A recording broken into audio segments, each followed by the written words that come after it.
નમસ્કાર દર્શક મિત્રો, ભારત ખેતી પ્રધાન દેશ છે. આપણે બહુ ગૌરવપૂર્વક આવું કહીએ છીએ અને આપણા એક પ્રધાનમંત્રીએ તો જય જવાન જય કિસાન એ સૂત્ર આપ્યું હતું. એક ટંક જમવાનું એમણે છોડી દીધું, આખા દેશે છોડી દીધું અને એમાંથી આપણી હરિત ક્રાંતિ આગળ વધી શ્રી સુબ્રમણ્યમ અને ડોક્ટર સ્વામિનાથનના કારણે.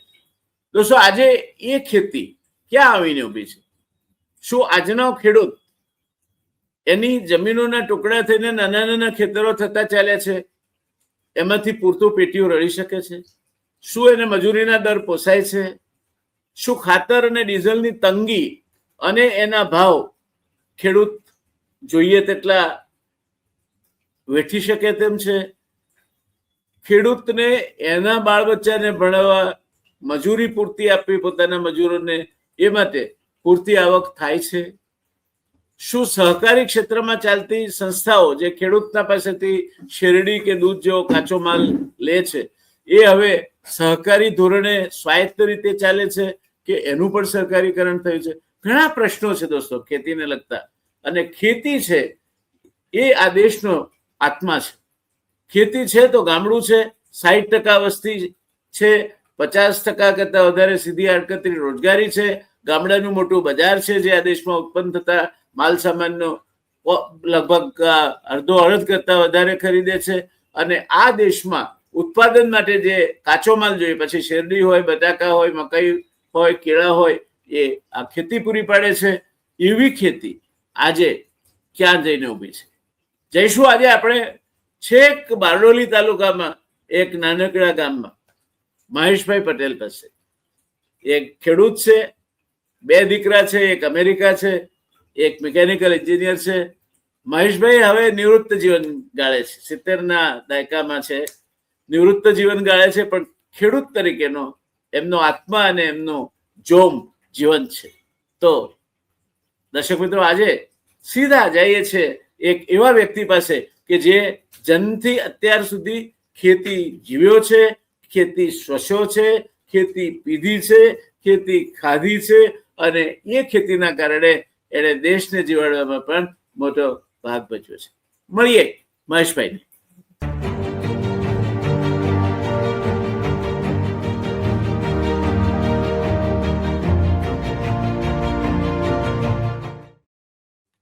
નમસ્કાર દર્શક મિત્રો, આજે આપણે જઈશું સુરત જિલ્લાના બારડોલી તાલુકાના મોતા ગામે.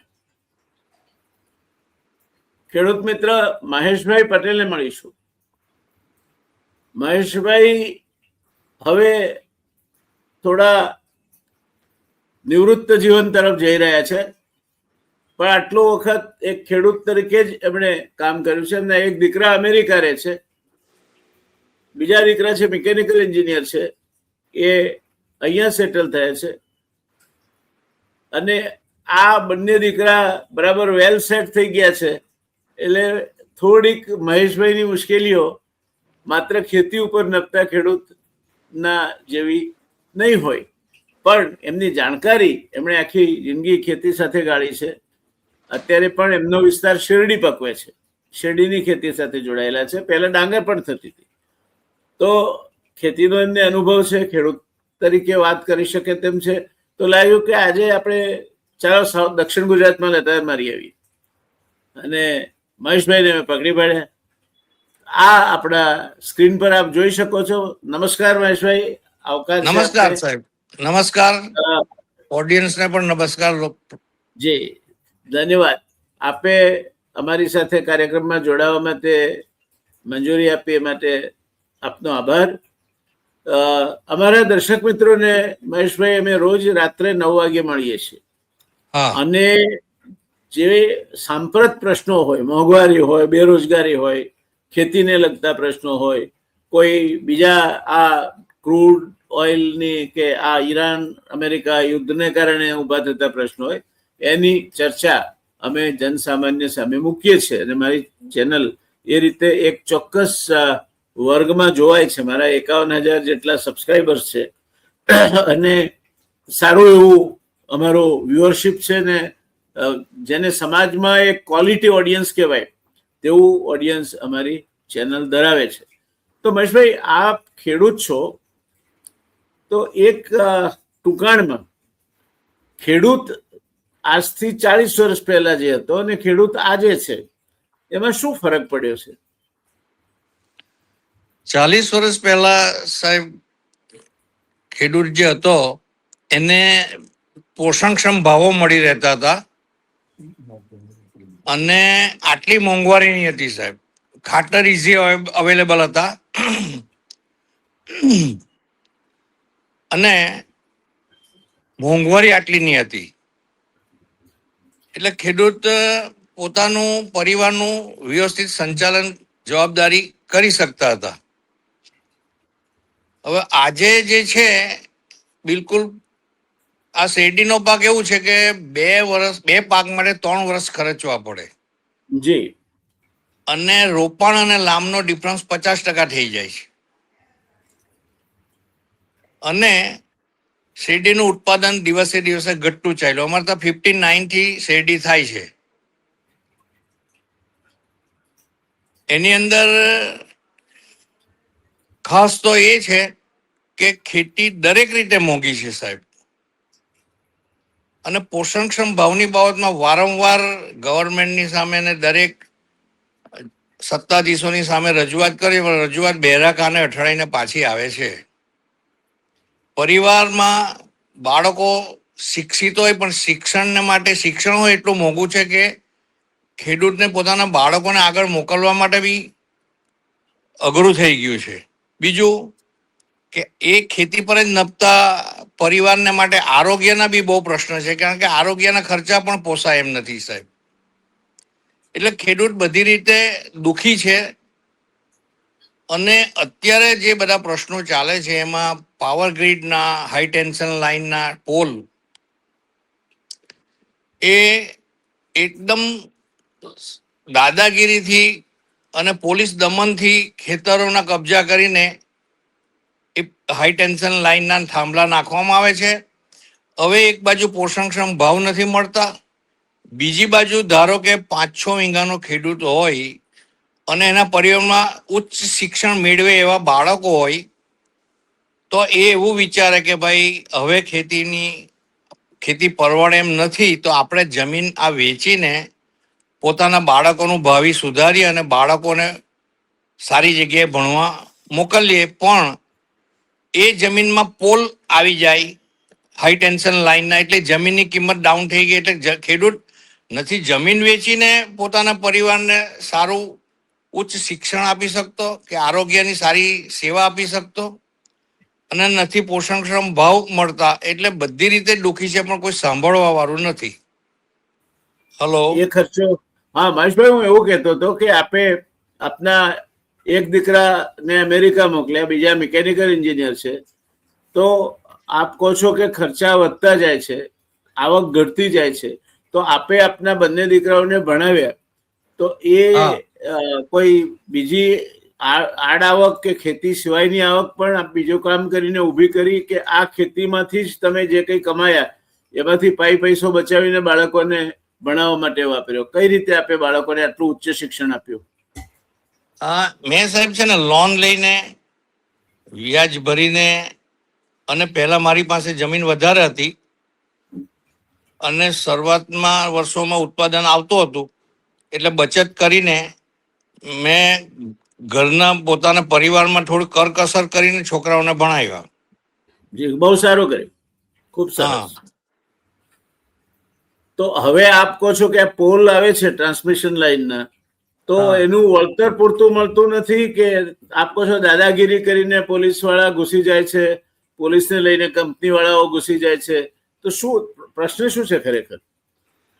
પાવર કંપની સાથે ગવર્મેન્ટે જે કંઈક એગ્રીમેન્ટ કરેલા હોય તે ખબર નહીં, પણ પાવર કંપની કોઈ પણ જાતની મંજૂરી વગર સ્ટાફ લઈને આવી જાય, જેસીબી લઈને આવી જાય, અને પોલીસ તંત્ર એની સાથે જ હોય, અને અટકાવવા ગઈએ તો જેલમાં પૂરે કે દંડાવારી કરે. એટલે એટલો બધો ત્રાસ છે સાહેબ. મારું એટલું જ કહેવું છે કે સંસદ સભ્યો, ધારાસભ્યો પોતાના મોંઘવારી ભથ્થા, પોતાના પગાર અને પોતાની આવક, પોતાની ફેસિલિટીની ચાવી પોતાની પાસે રાખે સાહેબ. એ લોકો એક જ ઊંચી આંગળી કરીને જ્યારે ધારે ત્યારે વધારે પોતાના કે- માટે આ બધી ફેસિલિટી કરી શકે. તો જી. ખેડૂત જમીન પોતાની ગુમાવે છે, તો જમીનની સામે વળતર આપવું જોઈએ અને જે એરિયામાં જે માર્કેટ વેલ્યુ ચાલતી હોય એ પ્રમાણે વળતર આપવું જોઈએ. બીજા દેશોમાં આવું છે જ. જી. એટલે ખેડૂતના તરફ કોઈનું લક્ષ્ય જ નથી. ખેડૂતને નથી પોષણક્ષમ ભાવ મળતા કે ખેડૂતને મેં કહ્યું તેમ વેચીને પરિવારને આગળ વધારવો હોય તો તે પણ શક્ય નથી. અને ખેડૂત આજે મત આપીને પસ્તાઈ રહેલો છે સાહેબ. હવે થાકી ગયા છે અમે. જી. એક મિનિટ મહેશભાઈ, દર્શક મિત્રો, હું જ્યારે પહેલી વખત વિધાનસભામાં ચૂંટાયો ત્યારે ધારાસભ્યને 2500 રૂપિયા પગાર મળતો. અત્યારે સરેરાશ લગભગ બધા ભથ્થા નાખો તો મહિને 1.5 લાખ રૂપિયા પગાર મળે છે ધારાસભ્યને. ગુજરાતમાં ધારાસભ્યને પેન્શન નથી, બીજે ધારાસભ્યોને પેન્શન પણ મળે છે. મેડિકલના ખર્ચા ગુજરાતમાં હવે XMLA ને પણ મળતા થયા છે. તો જગતનો તાજ, જેના કારણે ભારત આજે અન્ન ક્ષેત્રે આત્મનિર્ભર થયું, એની જો આ વ્યથા હોય, એની આવક ઘટતી જતી હોય, એની જમીન લઈ લો તમે વિકાસના નામે અને એને પૂરતું વળતર ના આપો, આ નીતિ તો જે કોઈ સાંસદ મિત્રો અથવા ધારાસભ્યશ્રીઓ કે અન્ય પ્રજાસેવકો જોતા હોય, આ એમનો પ્રશ્ન છે. એમને એમના ખેડૂતો એમના મતથી ચૂંટાયા છે, એમના માટે એમણે આ પ્રશ્ન હાથ લેવો જોઈએ તો એમનું કંઈક ઉપજે. અને આ પ્રશ્ન માત્ર દક્ષિણ ગુજરાતમાં છે. આ દક્ષિણ ગુજરાત છેક બારડોલી તાલુકાનું ગામ છે. આ કચ્છમાં પણ આ જ પ્રશ્ન છે, સુરેન્દ્રનગરમાં પણ આ જ પ્રશ્ન છે, ભરૂચમાં તો પેલું ઓફલોડિંગ ફાર્મ બને છે, બહુ મોટું સબસ્ટેશન જેવું આખું બને છે, એનો પ્રશ્ન છે. તો ખેડૂતની જમીનો દાદાગીરી કો તો દાદાગીરી, અથવા અમે કહીએ તે રીતે અમને આપી દો, નહીં તો અમે તમને જેલમાં નાખીશું. આ લોકશાહી ચાલે છે. તો મહેશભાઈ, તમને કોઈ વળતર આપતા જ નથી આ લોકો? પાવર લાઈન તમારા ખેતરમાં નાખે તો તમને વળતર ના આપે આ લોકો? વળતર બહુ સાહેબ નિગ્લિજેબલ એમ કહે તો ચાલે.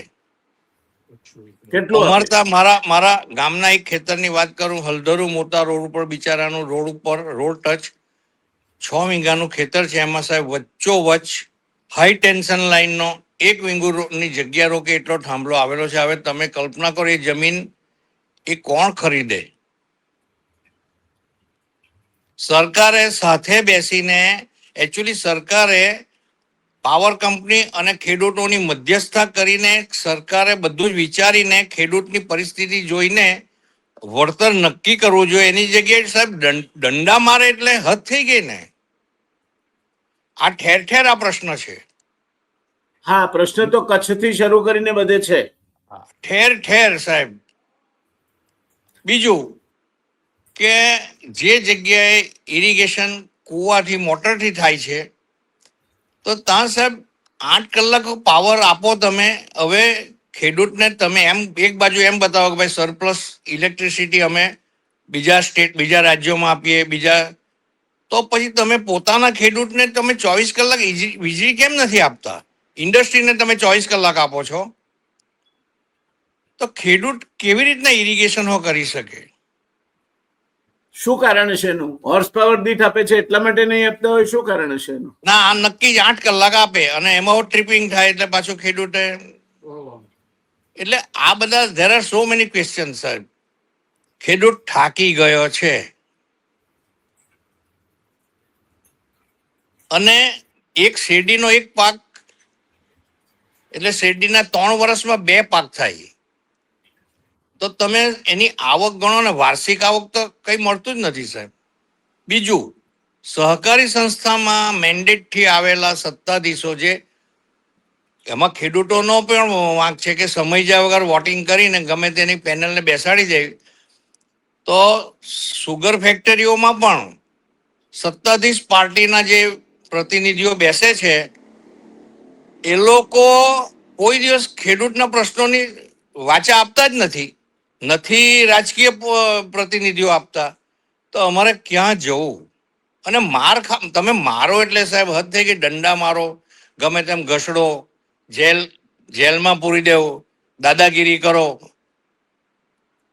પણ તો મહેશભાઈ, આ તમારા સંગઠનો છે, ખેડૂત સમાજ છે, કિસાન સંઘ છે, કિસાન કોંગ્રેસ છે, બીજા નામે પણ ખેડૂત સંગઠનો ચાલે છે, તો એ બધા શું કરે છે? એ લોકો કેમ તમારા પ્રશ્નો લઈને આગળ નથી આવતા? ના, એ લોકો આગળ આવે છે સાહેબ, એ લોકોનું પણ સાંભળતા નથી. અને બીજું, થોડોક પ્રશ્ન 100% ખેડૂતોને આ પ્રશ્ન નથી નડતો, એ લોકો સફરિંગ નથી કરતા બધા. એટલે જેના ખેતરમાંથી આ વસ્તુ જતી હોય એમાં એના ખેડૂતો સહકાર નહીં આપતા હોય, અથવા તો સત્તાધીશ પાર્ટી સાથે જોડાયેલા હોય એનકેન રીતે, એટલે એ લોકો દબાણ અનુભવે. એટલે સંગઠન મૂળ જે જરૂરી સંગઠન ઊભું નથી થતું. આગેવાનો બહુ લડાઈ કરે છે, અને હમણાં બી 15 જૂને ગાંધીનગરમાં ટ્રેક્ટર રેલી છે, 1111 ટ્રેક્ટર. એટલે ખેડૂત નેતાઓ તો સાહેબ સખત મહેનત કરે છે. કિસાન સંઘ આમાં સક્રિય છે? કિસાન સંઘ અત્યારે કિસાન સંઘર્ષ સમિતિ અને કિસાન કોંગ્રેસ, હવે જે સત્તાધીશ પાર્ટી સાથે જોડાયેલો કિસાન સંઘ છે તે શું છે કે ઘણી વખત સમય એ લોકો ઢીલા થઈ જાય. પહેલા અમારા ત્યાં દયારામ કાકા હતા સાહેબ. હા, ઓળખો. સુગર ફેક્ટરીના, સહકારી સુગર ફેક્ટરીઓના મૂળમાં દયારામ કાકા હતા, ભીષ્મ પિતામહ સુગર ઇન્ડસ્ટ્રી. અને તમને એક નાનકડો કિસ્સો કહું. હું એ વખતે ઉદ્યોગ ખાતામાં હતો, અને અમારે દયારામભાઈ સાથે મીટિંગો થતી રહી. એક વખતે એક્સાઇઝ વાળા ફેક્ટરીમાં ગયા, તો એમને ઠંડો સરસ મજાનો શેરડીનો રસ પીવા આપ્યો. 2 ગ્લાસ ટટકારી ગયા, અને પછી નોટિસ આપી કે આટલી ખાંડ ઓછી બનશે, એટલે ખાંડ ઓછી બનશે એટલે એક્સાઇઝની અમારી આવક આટલી ઓછી થશે, માટે તમને કેમ દંડ નહીં કરવો? આવો પ્રશ્ન પણ બનેલો. એટલે આ સરકારી ખાતું છે ને, એને અને ખેડૂતને જાણે 12મો ચંદ્રમાં હોય તે રીતે ચાલતા હોય છે. હા, પણ દયારામ કાકા he was well educated. Yes. અને એ તો હવે કમનસીબ છે કે બારડોલી ધારાસભામાં ઉભા રહેલા ને પ્રજાનો વાંક છે કે જે વ્યક્તિ મુખ્ય પ્રધાનના લાયક છે એમને હરાવેલા. એટલે હારજીતથી ગુણવત્તા ઉમેદવારી નક્કી નથી થતી. અને ત્યાર પછી રિઝર્વ મુકાઈ ગઈ, રિઝર્વેશનમાં અમારી સીટ. મેં નરેન્દ્રભાઈને સવાલ કર્યો કે સાહેબ, 5-7 ભણેલા પ્રધાનો આ દેશના મુગટ સમાન IAS, ICS, IP તો અને IIM ને IIT માંથી નીકળેલા ઓફિસરો બને છે. એ લોકો they have sound knowledge of administration. આ લોકો એને શું સમજાવી શકવાના? અમને ભણેલા માણસોને દુઃખ થતું છે, અને આ લોકોનું અપમાન જેવું લાગતું છે. આજે દયારામ કાકાની અમને બહુ ખોટ પડે. એમના વખતમાં પણ ખેડૂત આંદોલન થયેલા, જમીન ટોચ મર્યાદાના બધા, પણ એ ખેડૂત નેતા હતા. હા, અને મને સીધો એમના સાથેનો અનુભવ છે. અમારે એક એ વખતે એક પ્રશ્ન ચાલતો હતો બગાસમાંથી પેપર બનાવવાનો, અને ત્યારે સુગર ફેક્ટરીઓનું કેવું એવું હતું કે બગાસ અમે બળતણમાં વાપરીએ છીએ, એટલે અમને આ બગાસ પેપર બનાવવા માટે આપવામાં પોસાય નહીં, એટલે અમે આપી શકતા નથી. આ મિટિંગોમાં દયારામ કાકા આવતા હતા, અને એમની વાત બહુ જ તથ્યપૂર્ણ અને અભ્યાસપૂર્ણ રહેતી. છેવટે હજુ સુધી બગાસમાંથી પેપર બનાવવાની વાત મોટા પાયે તો થઈ શકી નથી, કારણ કે વૈકલ્પિક બળતણ જે સુગર ફેક્ટરીને જે પૂરું પાડવું જોઈએ તેની કોઈ વ્યવસ્થા ઊભી આપણે કરી શક્યા નથી. પણ તો પછી આ જે અત્યારે ખાતરની તંગીની વાત ચાલે છે, ડીઝલની તંગીની વાત ચાલે છે, આપ કહો છો તેમ ખેડૂતને ભાવ વધ્યા છે કે મોંઘવારી વધી છે, પોષણક્ષમ કિંમતો મળતી નથી, તો ખાતર અને ડીઝલ માટે પણ લાંબી લાઈનો લાગે છે. એ બાબતમાં તમારી બાજુનો શું અનુભવ છે?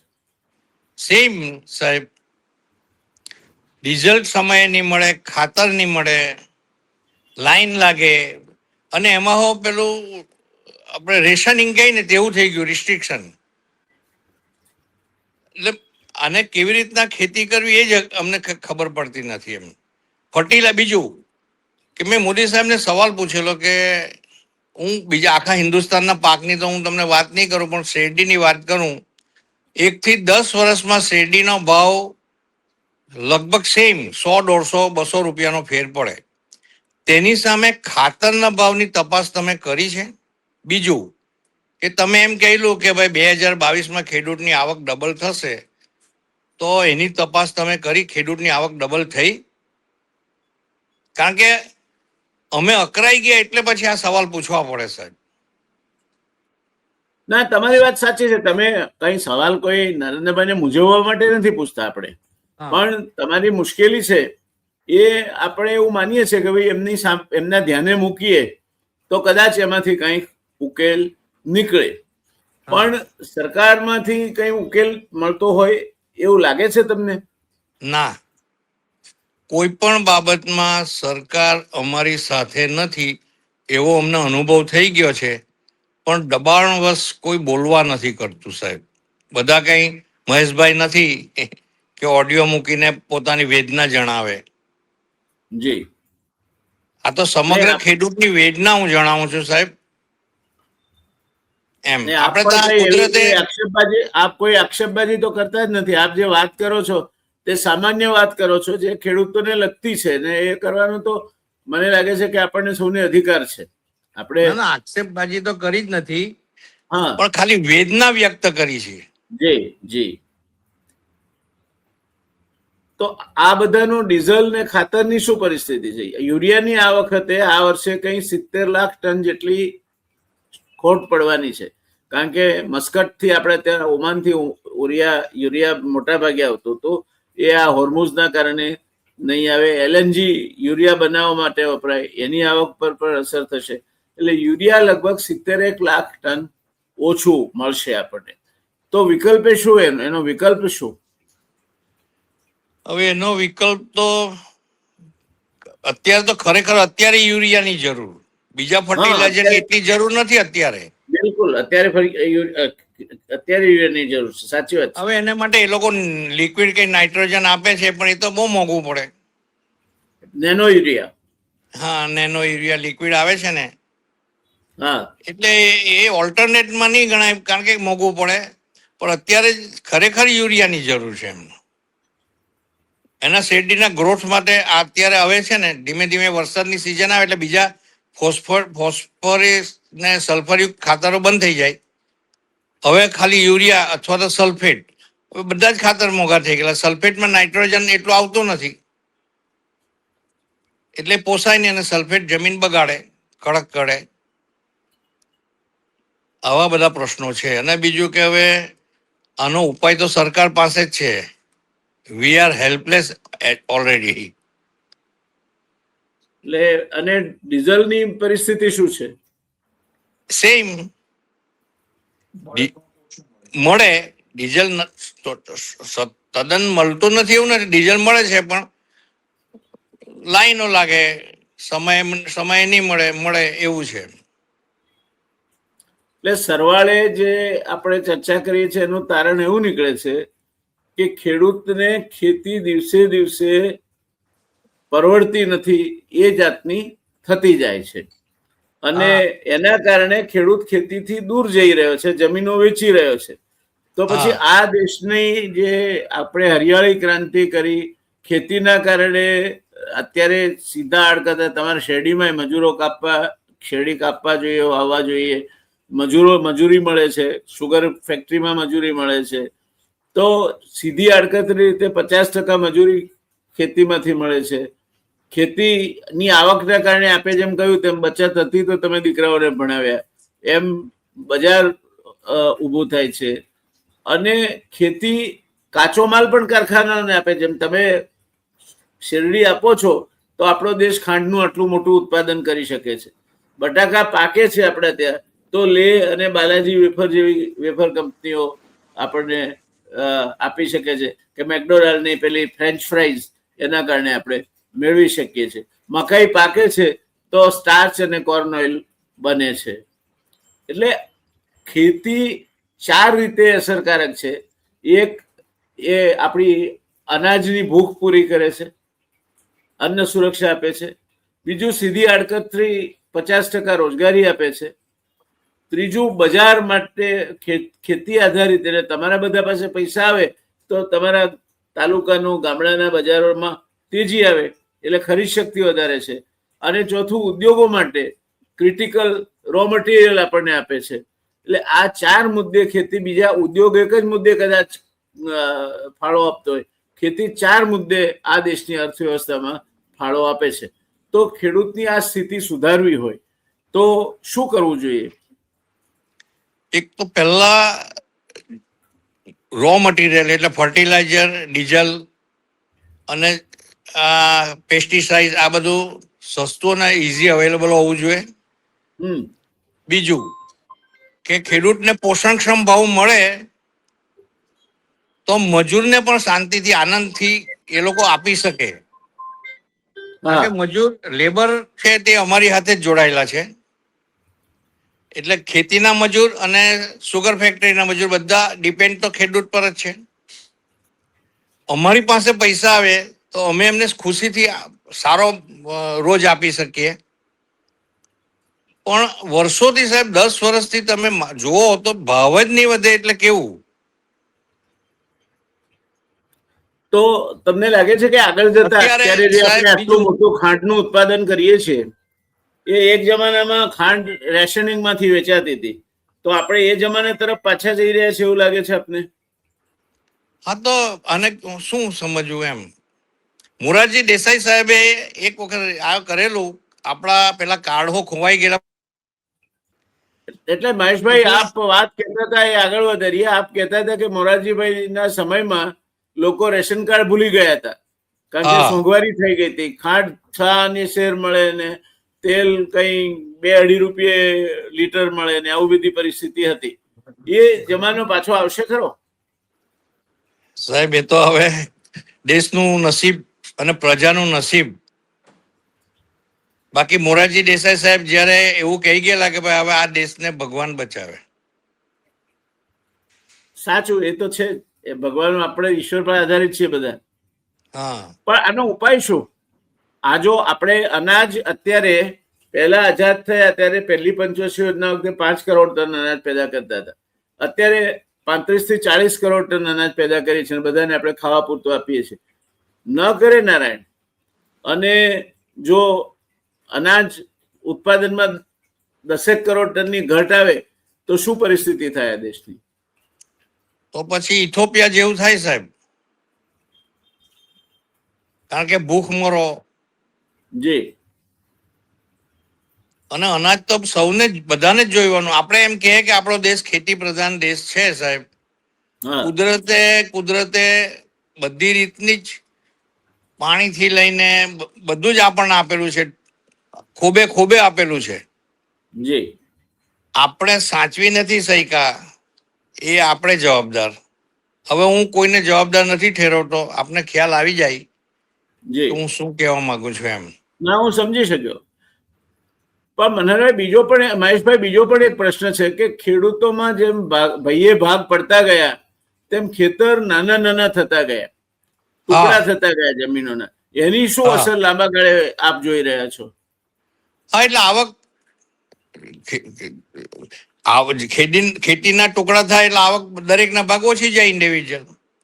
એટલે ઉલટા પ્રોબ્લેમ વધારે. આ તો સાહેબ, એ તો સારું છે કે સુરત જિલ્લા, ખેડા જિલ્લા, આ બધા ઘણા જિલ્લાઓમાંથી બાળકો ભણીને અમેરિકા, કેનેડા, યુકે ગયા છે.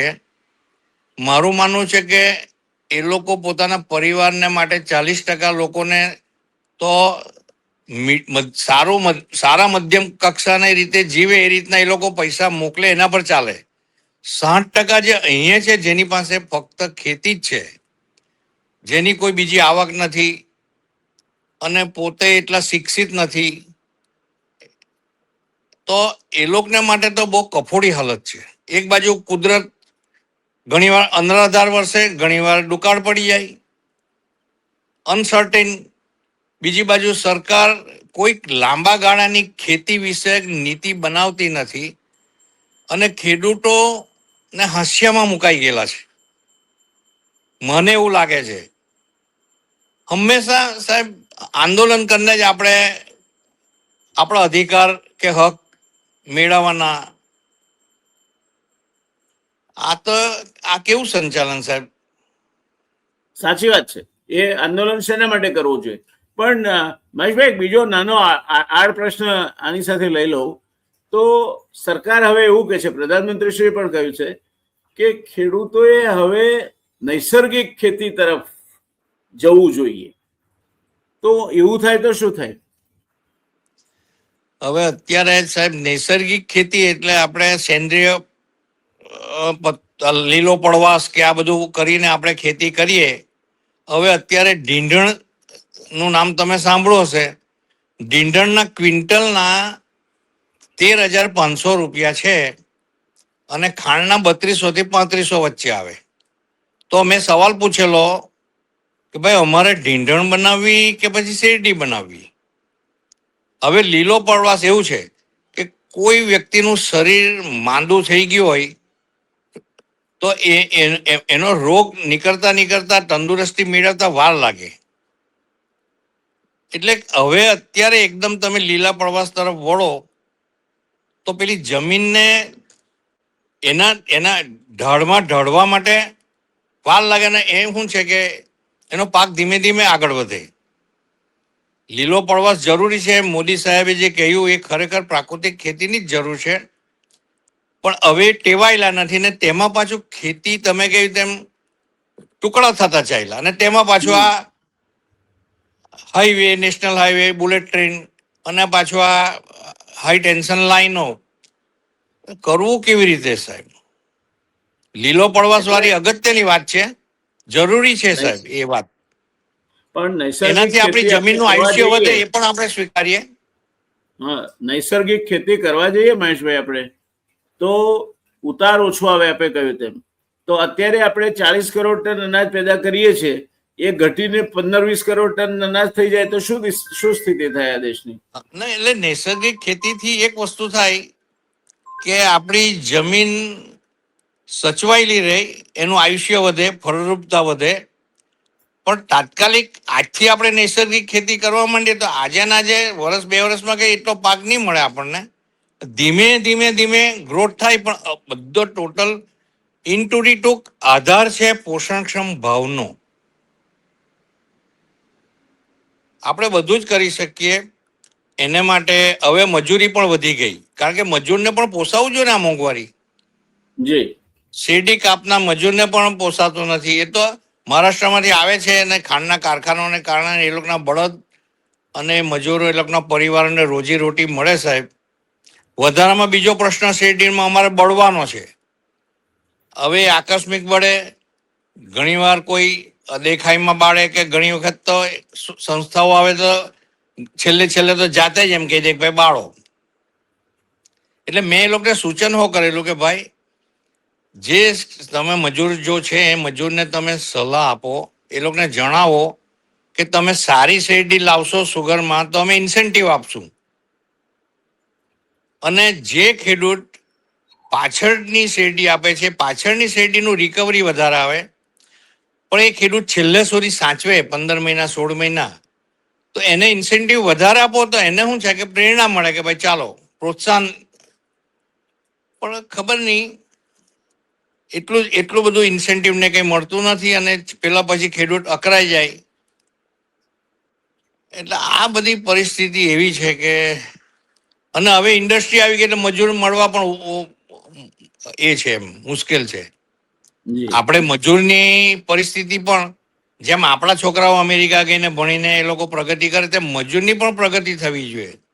જી, ખેડૂત એવું વિચારે, મજૂરને પણ આપણે સારું આપીએ, આપણા ઘરેથી આનંદથી જાય, આનંદથી પાછો બીજે દિવસે આવે. ખેડૂતનું ખિસ્સું ખાલી હોય તો સાહેબ એકચ્યુઅલી ખેડૂત છે ને બાજુવાળાને ભૂખે નથી મરવા દેતો. પણ આજે તો ખેડૂત જ ભૂખે મરતો તો શું કરવું? અમારે અનાજ બહારથી જ લેવું પડે. હવે તો અમારે તો શેરડી થાય, વધારે બીજા વિસ્તારમાં શાકભાજી થતી હોય. પણ ઘઉં ચોખા કે બીજા કઠોળ બહારથી જ લેવા પડે અમારે, ફર્ટિલાઇઝર બહારથી લેવું પડે, તેલ બહારથી લેવું પડે. અને સાહેબ 10 વીઘાનો એક ખેડૂત પોતાની દીકરીની પીઠી ચોરવા નીકળે તો પોતાની કક્ષા પ્રમાણે ખર્ચ કરે ને તો બી બીજા ખેડૂત કરતા 10 વર્ષ પાછળ પડે.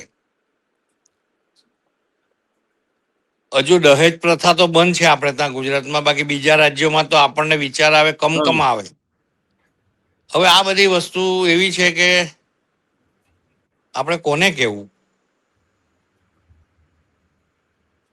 ટૂંકમાં આપણે આજના પૂરતી આ ચર્ચાનું સમાપન કરતા એવું કહી શકીએ કે ખેતી સામે જે મુખ્ય પ્રશ્નો છે એમાં એક તો જમીનોનું ટુકડાકરણ, ખેડૂતને પોષણક્ષમ ભાવ નથી મળતા, મજૂરી વધી ગઈ છે, ખાતરો અને બિયારણ એના ભાવ અને અછત, અને એને સંલગ્ન આ પાવર લાઈનના એક્વિઝિશન કે એવા પ્રશ્નો છે જેનો જો ઉકેલ લાવવામાં ના આવે તો દિવસે દિવસે ખેડૂત વધારેમાં વધારે ખેતીથી દૂર જતો જશે. અને આપણે જે અન્ન સ્વાવલંબન મેળવ્યું છે એ અન્ન સ્વાવલંબન, અને 50% લોકો આપે જેમ કહ્યું કે છે ખાનદેશથી મજૂરી કરવા અહીં આવે છે, તો એ બધું આખી વ્યવસ્થા પડી ભાગે તે પ્રકારની પરિસ્થિતિનું નિર્માણ થશે. પછી સાહેબ શેરડીનું ઉત્પાદન જ ઓછું હોય અને મેં તમને કહ્યું તેમ 2 પાક માટે 3 વર્ષ ખર્ચવા પડે, તો એને એ આવકને વાર્ષિક આવક આપણે ફાળવીએ તો કંઈ નહીં મળે. અને બીજું લાંબ પાક તો ઓછો જ પાકે. હવે ધીમે ધીમે ધારો કે શેરડી ખેડૂતને કંઈ એવું કંઈ પ્રોત્સાહન મળતું જ નહીં અને એ લોકો ખેતી બંધ કરી દે તો સુગર ફેક્ટરીની શું દશા. આપણે ઇઝરાયલમાં આપણે વાત કરીએ, ઇઝરાયલની ખેતી રણ પ્રદેશમાં પણ એ લોકો નિકાસ કરી શકે છે. આપણે ત્યાં ખેતી પ્રધાન દેશ એમ કહે ખરા, પણ કોઈ લાંબા ગાળાની ખેતીની નીતિ હોવી જોઈએ કે ભાઈ ખેડૂતને નુકસાન જાય તે વખતે આપણે એની ભરપાઈ કરી શકીએ. એટલે નાસીપાસ થઈ ચાલો ખેડૂત, અને એમાં પછી શહેર તરફ દોટ મૂકે.